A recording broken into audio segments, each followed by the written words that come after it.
კულტურის სამინისტრო არ ეთანხმება მერის მიერ დამტკიცებულ პროექტს, რომლის მიხედვითაც რუსთაველის გამზირზე ყოფილი მხატვრის სახლის ტერიტორიაზე ახალი ნაგებობა უნდა აშენდეს.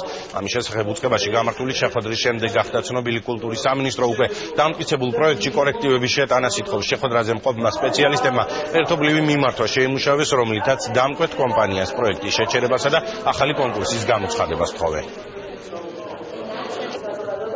Meni როლი სწორედ ის იყო, რომ მიგვეცა საშუალება სივრცე ვთქვათ ათრთა გაცვლისთვის